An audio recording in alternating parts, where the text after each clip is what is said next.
let me stop you for a second, because if you have a flight coming up in 2026 or even late 2025, there are some changes happening at US airports that you really need to know about. And I'm not talking about the usual packing tips or baggage fees. We've covered that already on this channel.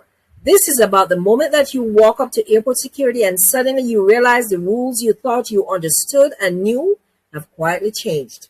And here's the scary part. You could do everything right and still end up delayed, pulled aside, or even charged an additional fee just to prove who you are. This all centers around the Real ID that most people hate. I know you hate it. Biometrics also that intrude your privacy, and new TSA systems that are being rolled out faster than most travelers realize. Let's start with the Real ID, because this is where a lot of people are about to get burned. In May 2025, May 7th, the Real ID enforcement officially began, which means your regular driver's license no longer automatically gets you through airport security again. If your driver's license doesn't have that little star on the right-hand corner, or you don't have a passport or another TSA accepted ID, you're already on borrowed time. I'm sorry to break the news. But in February of 2026, it's going to get even stricter. If you show up to the airport without a Real ID compliant license or passport, TSA is no longer just going to try to work it out with you. They're rolling out a system called Confirm.ID, and it comes with a non-refundable $45 charge just to attempt to verify your identity. And here's what really matters. Paying that $45 does not guarantee that you'll get through airport security. The TSA has been very clear about that. You might still be delayed, you might still face extra screening, you might still miss your flight. That fee just buys you a chance to get through.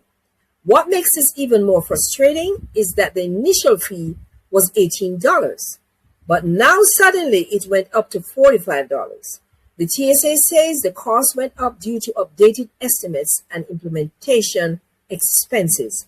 But either way, that's real money coming out of your pocket. Yeah, for something most people don't even realize that they are unprepared for. So, naturally, you might think, oh, fine, I'll just get a Real ID and be done with it. And yes, you absolutely should. But here's where things get even messier. Some Real IDs are already being rejected at TSA checkpoints. Huh? Yeah. And this isn't a theory. It's actually happening right now in states like Maine and New Hampshire.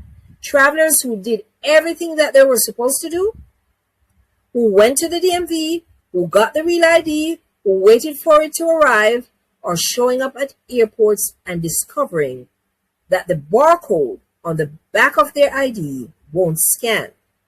When that happens, TSA agents cannot verify the ID electronically, which means the traveler gets pushed into a manual screening process. That process is supposed to be quick, but in reality, it often isn't. And if you're traveling during peak times, that delay can easily cause you to miss your flight. I'm sorry to break that news as well. In Maine, officials admitted that a small percentage of Real IDs were affected due to an issue with one of the instant print machines used at certain DMV locations.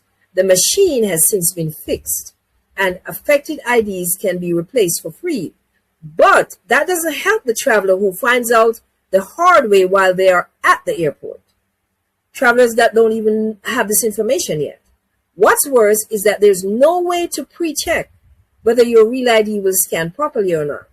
Travelers are being told to report problems after the fact, not before. So you don't really know you have an issue until the TSA tells you that you do. That's why this matters so much. Even if you have a Real ID, it's smart to carry a backup, like a passport or a passport card, especially if you travel very often. Because once you're at that security checkpoint, arguing about technology glitches does not get you through the line any faster. Now, let me take a deep breath. Let's talk about the next big shift, because this one is going to change how airports feel entirely. and that's biometrics. Facial recognition is no longer something that's coming someday. It's already being tested. Some airports already have it, and it's expanded at major U.S. airports as we speak.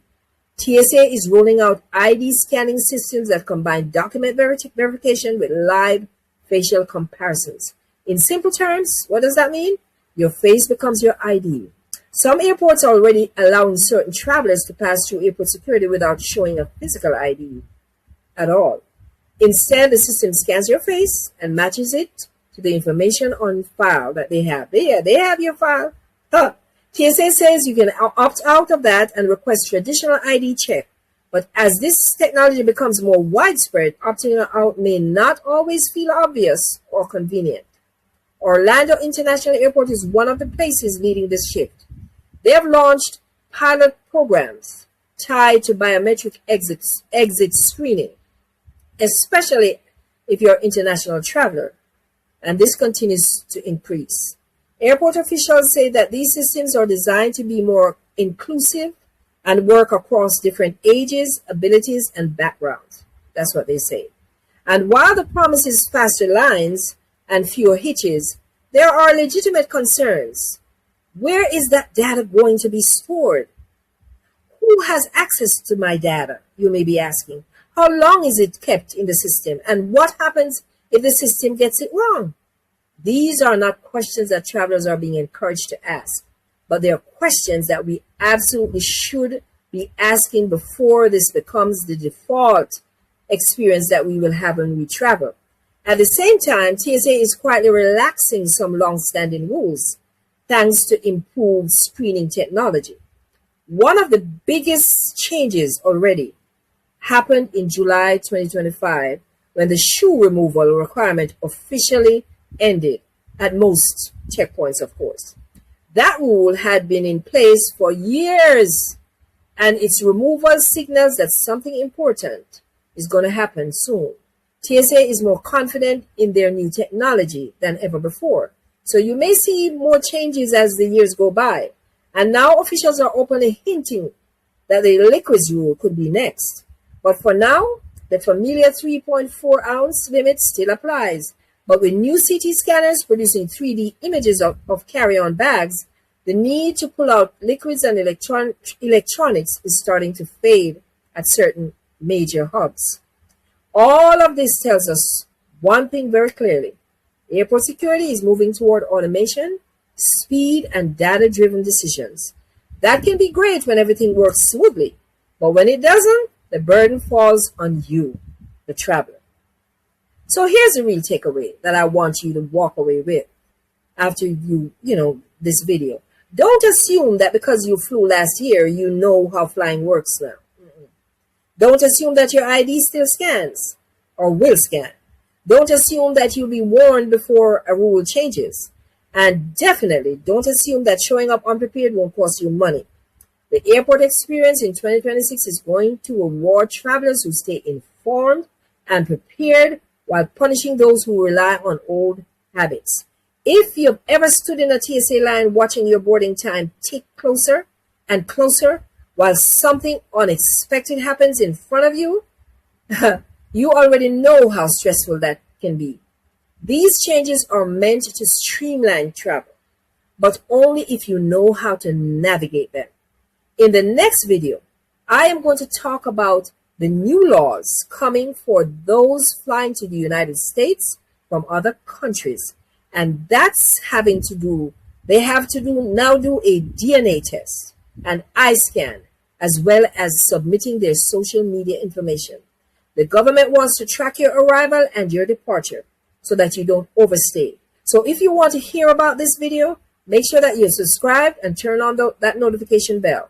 And if you want to go deeper, I've linked my ebook, 25 Secrets That Airports and Airlines Don't Want You to Know About, in the description. It covers things like the stuff that does not always make headlines until it's too late, until you're at the airport ready to board your flight.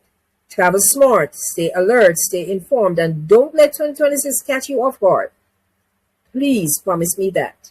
I'll see you in the next video, and thank you so